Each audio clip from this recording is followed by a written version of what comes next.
Yo, this is the Scarcity Studios YouTube channel. Please don't forget to like, comment, share and subscribe. And our sponsors are Alpha Claims and Hire Birmingham, the leading and best accident management company. Get a replacement car anywhere in 1 hour. I really appreciate you joining me today, and we've got some news coming from the NCA and some money laundering cases and also big drug seizures. And I'd like to thank everybody that watched our video on Palestine yesterday. It was a late upload, so please go and check that video out if you haven't already. This first story is about several stories combined that we covered last year, as 8 people have been arrested by the National Crime Agency in an operation targeting suspected network of cash couriers responsible for laundering £50 million in criminal profits. Officers carried out the raids on Tuesday the 11th of May in Surrey, West Yorkshire and Greater Manchester. The 3 men and 5 women were arrested and alleged to be cash couriers responsible for hiding large amounts of cash in luggage on commercial flights to Dubai from Heathrow or Manchester Airport. On each occasion, the alleged couriers flew out with large amounts of money in the bags, and days later they would return with fewer cases. The investigation began after the seizure of £1.9 million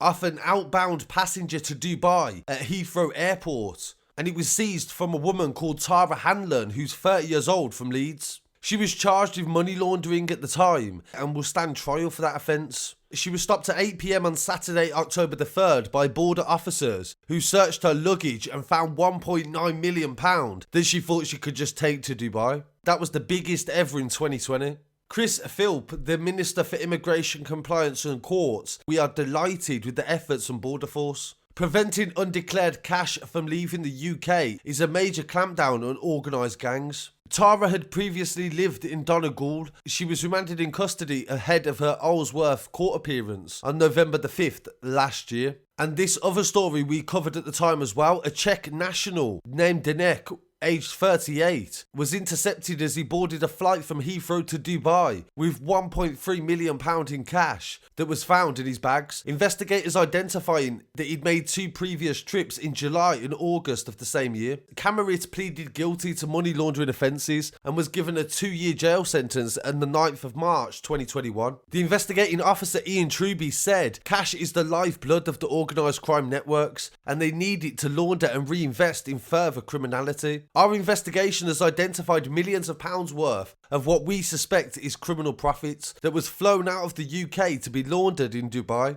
The investigation continues and there will definitely be more arrests, they say, in the future. So I thought that was a really interesting update and shows to the levels that they can trace this back. Even if they don't catch you with the cash, they can say, we seen you do this once or twice before, so we can guess how much you would have had. And these actually do stand up in court on conspiracy. In some other news from the NCA, 2 men have been convicted over trying to smuggle £19 million worth of cocaine into the country in an empty coach. The pair said they was going to Belgium to get air conditioning fixed for the van, and one of them was a mechanic as well. The 2 men from the northwest of England have been convicted for attempting to smuggle 243 kilos of cocaine into the UK on an empty passenger coach.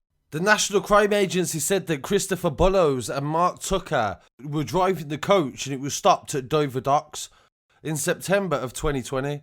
Bullows was driving the vehicle and Tucker was his passenger. A search by Border Force uncovered the cocaine hidden in a specially constructed waste water tank. The drugs were worth around 19.4 million. That is the top end, I believe, of the street value. And Bullows, 50 years old, from St Helens, told investigators that he had taken the coach to Belgium to get the air conditioning system changed. And it was under warranty and could be repaired for free. And he said that his friend had come along for the jolly as a passenger. Tucker, 55 years old, from Blackburn, said that he was a mechanic and joined Bullows on the trips to check on the repairs. But further inquiries showed that the air conditioning had already been repaired in the UK months earlier before the trip.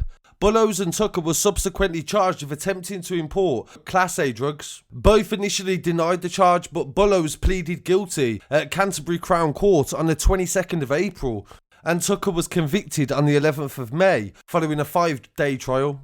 NCA Branch Commander Mark McCormack said the accounts given by both the men about their trip to Belgium were a pitiful excuse to disguise their criminality, and we are glad that we have got them jailed today. So there are two stories about massive amounts of drugs and money coming in and out of the country. But in this other story, they found automatic weapons, ammunition, drugs and cash when police raided the home of a gang member. Police say that Terence O'Connor, 25 years old, has been jailed after specialist officers found a haul of automatic weapons and ammunition, as well as large quantities of Class A drugs worth more than 140 grand in cash. Terence Connor from Bolton was sentenced to 16 years and 3 months in prison at Harrow Crown Court on Monday. On the 10th of May, following an investigation conducted by the Metropolitan Police Proactive Money Laundering Team, they launched an investigation and he pled guilty to 2 counts of possession of Class A drugs, cocaine, being concerned in the supply of cocaine, possession of criminal property, and 2 counts of possession of an automatic weapon. The court heard that on the 21st of April 2020, officers saw O'Connor hand what they believed to be a bag of money to a suspect they were monitoring in relation to money laundering investigations.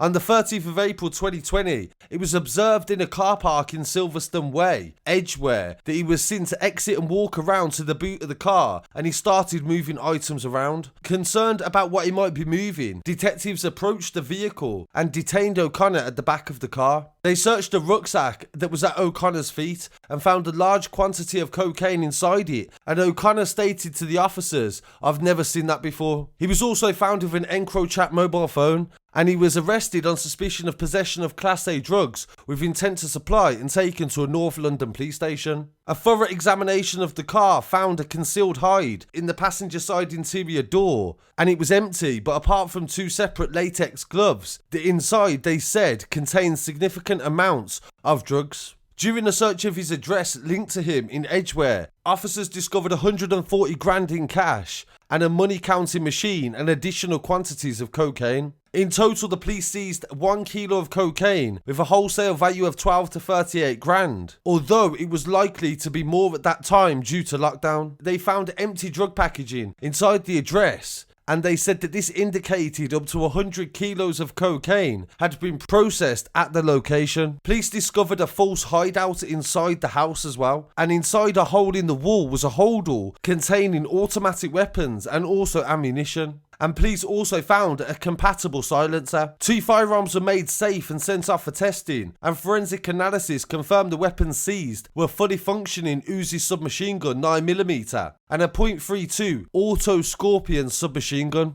Both had compatible magazines and compatible silencers, in addition to 332 rounds of ammunition found alongside it. And there was also .38 caliber ammunition as well. O'Connor answered no comment to any questions that he was asked during his police interview, and he was charged on May the 1st with counts of possession of the drugs and firearms. Following forensic analysis, he was later additionally charged with 2 counts of possession of firearms with intent to endanger life. Detective Kevin Davies, investigating from the money laundering team, said the sentence reflects the seriousness of the matter. This is a deterrent to others that get involved in serious organised crime. So it doesn't say what the judge recommended for his time to serve, but you'd imagine it would be at least 8 to 10 years. Given the new terms that have come into place, you no longer do directly half your sentence. This is based on judge recommendations. So I really appreciate you joining me today. I thought these were some really interesting stories coming from the UK, and I really want to hear what people have to say. Please don't forget to follow us online as well at Scarcity Studios, and I'll be back again very shortly